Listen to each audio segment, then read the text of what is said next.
ਇੱਕ ਪਾਸੇ ਨਿਊਜ਼ੀਲੈਂਡ ਵਿੱਚ ਨਗਰ ਕੀਰਤਨ ਰੋਕਣ ਦਾ ਰੌਲਾ ਪਿਆ ਹੋਇਆ ਹੈ, ਦੂਜੇ ਪਾਸੇ ਦੇਸ਼ ਅੰਦਰ ਮਨਰੇਗਾ ਦਾ ਨਾਂ ਅਤੇ ਹੋਰ ਬਦਲਾਅ ਕਰਨ ਵਿਰੁੱਧ ਰੋਹ ਉੱਠ ਖੜਾ ਹੋਇਆ ਹੈ। ਨਗਰ ਕੀਰਤਨ ਰੋਕਣ ਦੇ ਮੁੱਦੇ ਉੱਤੇ ਅੱਜ ਸ਼੍ਰੀ ਅਕਾਲ ਤਖਤ ਸਾਹਿਬ ਦੇ ਕਾਰਜਕਾਰੀ ਜਥੇਦਾਰ ਗਿਆਨੀ ਕੁਲਦੀਪ ਸਿੰਘ ਗੜਗੱਜ, ਸਾਬਕਾ ਜਥੇਦਾਰ ਗਿਆਨੀ ਹਰਪ੍ਰੀਤ ਸਿੰਘ ਅਤੇ ਸ਼੍ਰੋਮਣੀ ਕਮੇਟੀ ਦੀ ਤਿੱਖੀ ਪ੍ਰਤੀਕਿਰਿਆ ਸਾਹਮਣੇ ਆਈ ਤਾਂ ਮੁੱਖ ਮੰਤਰੀ ਭਗਵੰਤ ਮਾਨ ਅਤੇ ਸ਼੍ਰੋਮਣੀ ਅਕਾਲੀ ਦਲ ਦੇ ਪ੍ਰਧਾਨ ਸੁਖਬੀਰ ਸਿੰਘ ਬਾਦਲ ਵੀ ਇਸ ਬਾਰੇ ਬੋਲੇ। ਸ਼੍ਰੋਮਣੀ ਕਮੇਟੀ ਵੱਲੋਂ ਐਡਵੋਕੇਟ ਹਰਜਿੰਦਰ ਸਿੰਘ ਧਾਮੀ ਨੇ ਇਸ ਦੀ ਨਿਖੇਧੀ ਕੀਤੀ।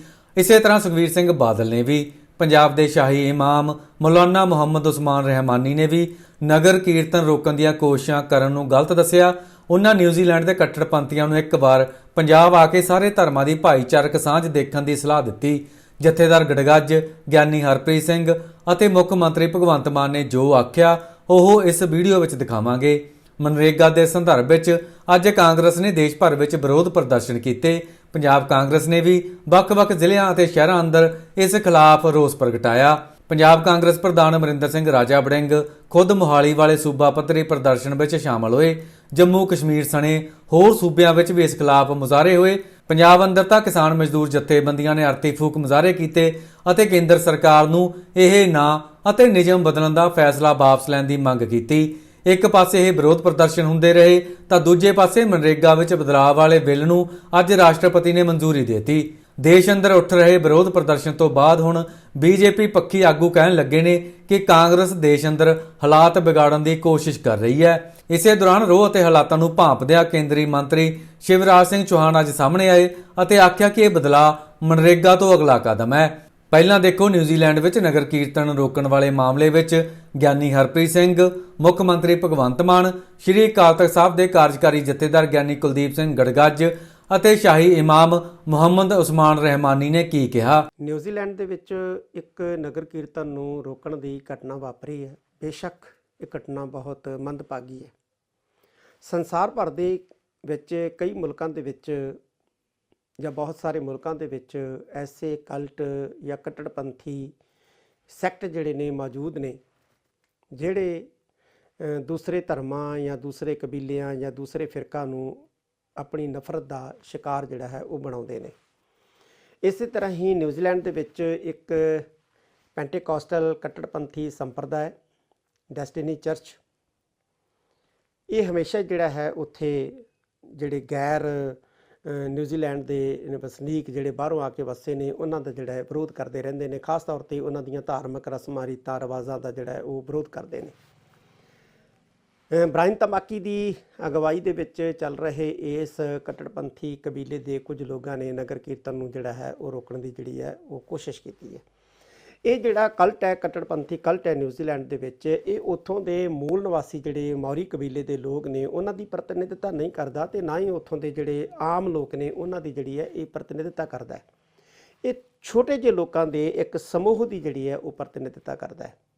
ਪਰ ਜੋ ਵੀ ਹੋਇਆ ਬਹੁਤ ਮੰਦਭਾਗਾ ਹੋਇਆ।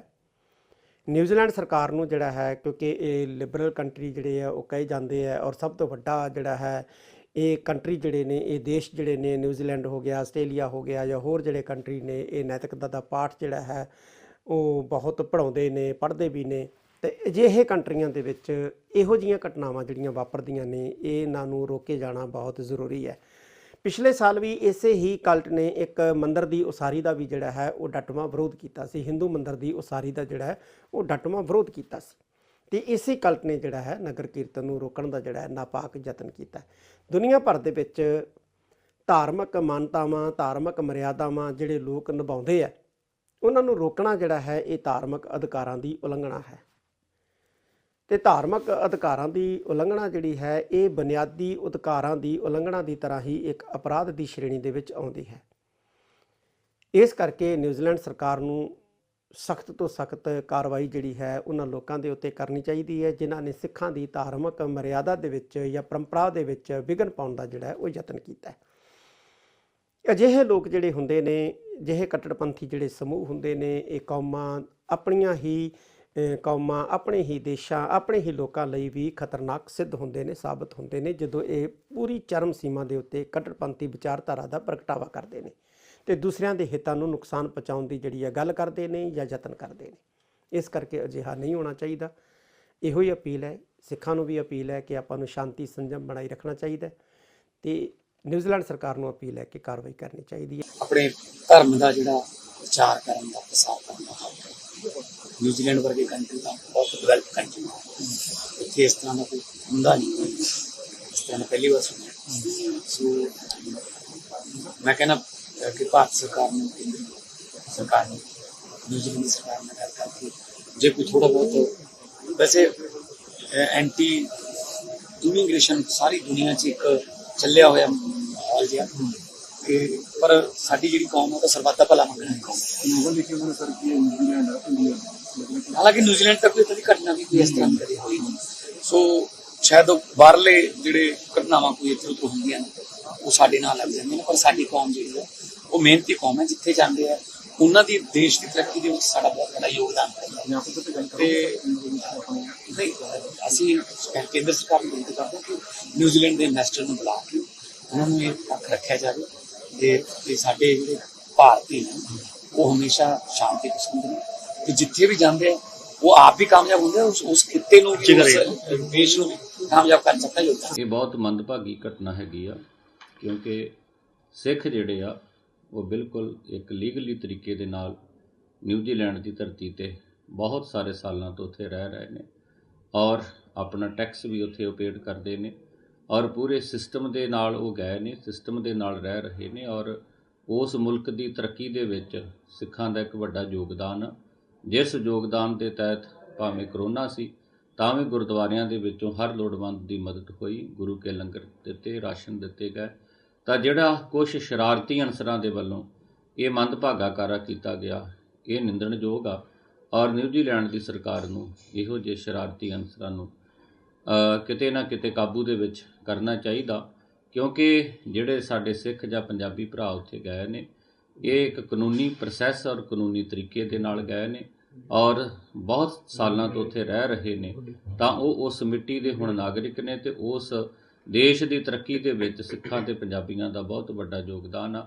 ਇਹ ਮੰਦਭਾਗੀ ਘਟਨਾ ਵਾ, ਇਹਦੀ ਜਿੰਨੀ ਨਿਖੇਧੀ ਕੀਤੀ ਜਾਵੇ ਘੱਟ ਵਾ, ਤੇ ਇਹੋ ਜਿਹੇ ਅਨਸਰਾਂ ਨੂੰ ਸਰਕਾਰਾਂ ਨੂੰ ਕਾਬੂ ਦੇ ਵਿੱਚ ਕਰਨਾ ਚਾਹੀਦਾ। ਪੋਹ ਦਾ ਮਹੀਨਾ ਸ਼ੁਰੂ ਹੈ, ਸਾਹਿਬਜ਼ਾਦਿਆਂ ਦੀ ਸ਼ਹਾਦਤ ਦੇ ਦਿਨ ਨੇ।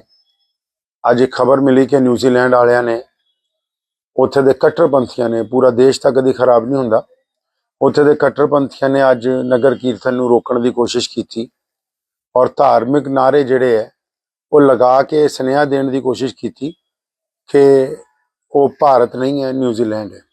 ਗੱਲ ਤਾਂ ਉਹਨਾਂ ਦੀ ਇਹ ਠੀਕ ਹੈ ਕਿ ਉਹ ਭਾਰਤ ਨਹੀਂ ਨਿਊਜ਼ੀਲੈਂਡ ਹੈ, ਕਿਉਂਕਿ ਅਗਰ ਇੰਡੀਆ ਹੁੰਦਾ ਤੇ ਇੱਥੇ ਸਾਰੇ ਧਰਮਾਂ ਦੇ ਲੋਕਾਂ ਨੂੰ ਔਰ ਖਾਸ ਕਰ ਇੰਡੀਆ ਦੇ ਵਿੱਚ ਪੰਜਾਬ ਨੂੰ ਇਹ ਮਾਣ ਪ੍ਰਾਪਤ ਹੈ ਕਿ ਹਰ ਧਰਮ ਦੇ ਲੋਕਾਂ ਨੂੰ ਆਪਣੇ ਆਪਣੀ ਧਾਰਮਿਕ ਰੀਤੀ ਰਿਵਾਜਾਂ ਦੇ ਮੁਤਾਬਕ ਆਪਣੇ ਆਪਣੇ ਦਿਨਾਂ ਦੇ ਦੌਰਾਨ, ਆਪਣੇ ਆਪਣੇ ਸਮੇਂ ਦੇ ਦੌਰਾਨ ਆਪਣੇ ਰੱਬ ਨੂੰ, ਆਪਣੇ ਈਸ਼ਟ ਨੂੰ, ਅਕਾਲ ਪੁਰਖ ਨੂੰ, ਆਪਣੇ ਗੁਰੂਆਂ ਨੂੰ, ਪੀਰਾਂ ਨੂੰ, ਪੈਗੰਬਰਾਂ ਨੂੰ, ਸੰਤਾਂ ਨੂੰ, ਰਿਸ਼ੀਆਂ ਨੂੰ, ਮੁਨੀਆਂ ਨੂੰ ਯਾਦ ਕਰਨ ਦਾ ਇਖਤਿਆਰ ਹੈ। ਨਿਊਜ਼ੀਲੈਂਡ ਦੇ ਜਿਹੜੇ ਕੱਟੜਪੰਥੀ ਨੇ ਉਹਨਾਂ ਨੂੰ ਮੈਂ ਕਹਿਣਾ ਚਾਹੁੰਦਾ ਕਿ ਅਗਰ ਤੁਸੀਂ ਇਹ ਸਿੱਖਣਾ ਚਾਹੁੰਦੇ ਹੋ ਕਿ ਡੈਮੋਕ੍ਰੇਸੀ ਕਿੱਦਾਂ ਦੀ ਹੁੰਦੀ ਹੈ, ਅਗਰ ਇਹ ਸਿੱਖਣਾ ਚਾਹੁੰਦੇ ਹੋ ਕਿ ਭਾਈਚਾਰਕ ਸਾਂਝ ਕਿੱਦਾਂ ਦੀ ਹੁੰਦੀ ਹੈ, ਅਗਰ ਤੁਸੀਂ ਇਹ ਦੇਖਣਾ ਚਾਹੁੰਦੇ ਹੋ ਕਿ ਆਪਣੇ ਧਰਮ 'ਚ ਰਹਿ ਕੇ ਦੂਜੇ ਦਾ ਸਤਿਕਾਰ ਕਿੱਦਾਂ ਕੀਤਾ ਜਾਂਦਾ ਹੈ, ਤੇ ਇੱਕ ਵਾਰੀ ਪੰਜਾਬ ਜ਼ਰੂਰ ਆਓ ਤਾਂ ਕਿ ਤੁਹਾਨੂੰ ਪਤਾ ਲੱਗੇ ਕਿ ਇੱਥੇ ਤੁਹਾਡੇ ਧਰਮ ਦੇ ਨਾਲ ਸੰਬੰਧਿਤ ਜਿਹੜੇ ਲੋਕ ਨੇ, ਸਾਡੇ ਉਹਨਾਂ ਨਾਲ ਭਾਈਬੰਦੀ ਹੈ, ਅਸੀਂ ਦੋਨੋਂ ਆਪਸ 'ਚ ਭਰਾਵਾਂ ਵਾਂਗੂ ਰਹਿੰਦੇ ਨੇ। ਇੱਕ ਦੂਸਰੇ ਦੇ ਧਾਰਮਿਕ ਸਥਾਨਾਂ ਤੇ ਉਹਨਾਂ ਦੇ ਦਿਨਾਂ ਦੇ ਵਿੱਚ ਇੱਕ ਦੂਸਰੇ ਦੇ ਨਾਲ ਰਲ ਮਿਲ ਕੇ ਮੋਢੇ ਨਾਲ ਮੋਢਾ ਲਾ ਕੇ ਹਰੇਕ ਜਿਹੜਾ ਤਿਉਹਾਰ ਜਿਹੜਾ ਪੰਜਾਬ ਦੇ ਲੋਕ ਮਨਾਉਂਦੇ ਨੇ। ਤੇ ਇਸੇ ਦੌਰਾਨ ਮੈਂ ਇਹ ਵੀ ਕਹਿਣਾ ਚਾਹੁੰਦਾ ਸਾਰਿਆਂ ਨੂੰ ਕਿ ਇਹ ਜਿਹੜਾ ਸ਼ਹਾਦਤਾਂ ਦਾ ਸੁਨੇਹਾ ਹੈ, ਨਿਊਜ਼ੀਲੈਂਡ ਵਾਲਿਆਂ ਨੂੰ ਵੀ ਦੱਸਣਾ ਚਾਹੁੰਦਾ ਕਿ ਇਹ ਸ਼ਹਾਦਤਾਂ ਦਾ ਸੁਨੇਹਾ ਜਿਹੜਾ ਹੈ, ਅਸਲ ਉਸਦਾ ਮਕਸਦ ਹੈ ਕਿ ਸ਼ਹਾਦਤ ਇਸ ਲਈ ਨਹੀਂ ਦਿੱਤੀ ਸੀ ਕਿ ਕਿਸੇ ਇੱਕ ਧਰਮ ਦੇ ਲੋਕਾਂ ਨੂੰ ਬਚਾਉਣਾ ਸੀ, ਸ਼ਹਾਦਤ ਇਸ ਲਈ ਦਿੱਤੀ ਗਈ ਕਿ ਜ਼ੁਲਮ ਦੇ ਖਿਲਾਫ, ਜ਼ਾਲਮ ਦੀ ਕਿਸੇ ਗੱਲ ਨੂੰ ਤਸਲੀਮ ਵੀ ਕੀਤਾ ਜਾਣਾ। ਹੁਣ ਜ਼ਾਲਮ ਭਾਵੇਂ ਨਿਊਜ਼ੀਲੈਂਡ 'ਚ ਹੋਵੇ, ਜ਼ਾਲਮ ਭਾਵੇਂ ਇੱਥੇ ਹੋਵੇ। ਮਨਰੇਗਾ ਦੇ ਮੁੱਦੇ ਉੱਤੇ ਪੰਜਾਬ ਤੋਂ ਲੈ ਕੇ ਦੇਸ਼ ਦੇ ਵੱਖ-ਵੱਖ ਸੂਬਿਆਂ ਅੰਦਰ ਅੱਜ ਰੋਸ ਪ੍ਰਦਰਸ਼ਨ ਦੇਖਣ ਨੂੰ ਮਿਲੇ। ਜੰਮੂ ਕਸ਼ਮੀਰ ਵਿੱਚ ਤਾਂ ਮਾਹੌਲ ਗਰਮ ਹੁੰਦਾ ਵੀ ਨਜ਼ਰ ਆਇਆ। ਇਸ ਮੁੱਦੇ ਉੱਤੇ ਕਿਸਾਨ ਮਜ਼ਦੂਰ ਸੰਘਰਸ਼ ਕਮੇਟੀ ਨੇ ਅੰਮ੍ਰਿਤਸਰ ਸਣੇ ਹੋਰ ਕੁਝ ਥਾਵਾਂ ਉੱਤੇ ਦੇਖੋ ਕਿਵੇਂ ਪ੍ਰਦਰਸ਼ਨ ਕੀਤਾ ਅਤੇ ਕੀ ਮੰਗ ਰੱਖੀ। ਉਸ ਤੋਂ ਬਾਅਦ ਦਿਖਾਵਾਂਗੇ ਕੇਂਦਰੀ ਖੇਤੀਬਾੜੀ ਮੰਤਰੀ ਸ਼ਿਵਰਾਜ ਸਿੰਘ ਚੌਹਾਨ ਨੂੰ, ਜੋ ਇਸ ਮੁੱਦੇ ਉੱਤੇ ਮੋਦੀ ਸਰਕਾਰ ਦਾ ਪੱਖ ਰੱਖ ਰਹੇ ਨੇ।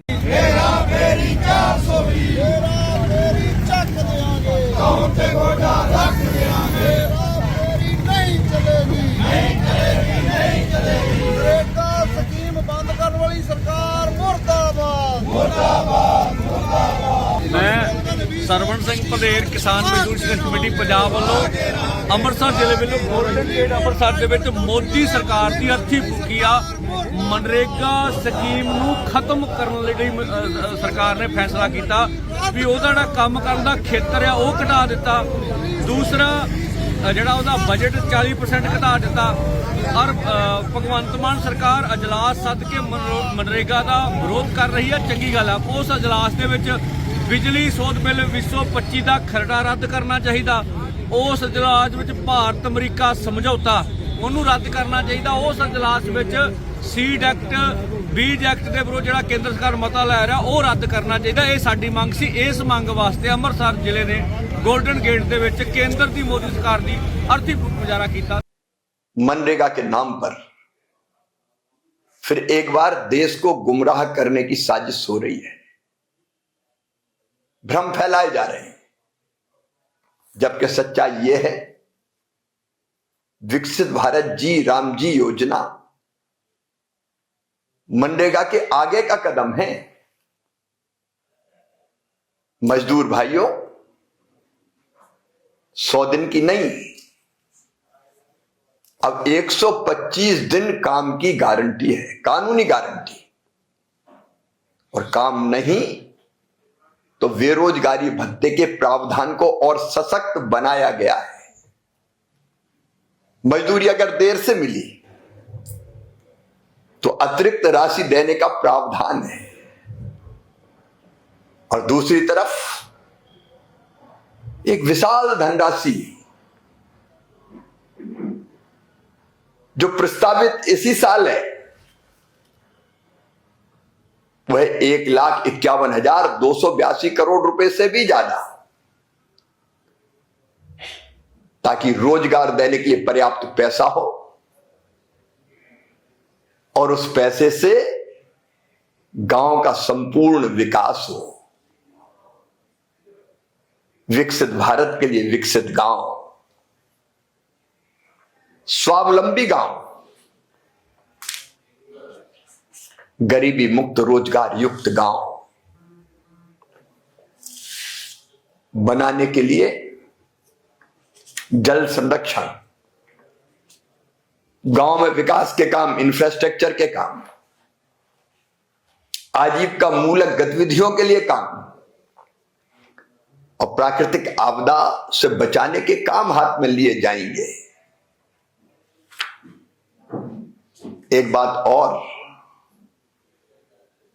125 दिन के रोजगार की गारंटी,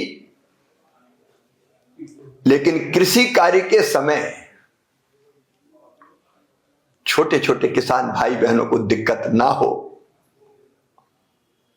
इसके लिए भी प्रावधान। ये कानून गरीब के हक में है, ये कानून विकास के हक में है,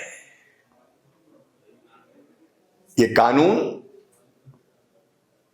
मजदूरों को रोजगार देने की पूरी गारंटी है।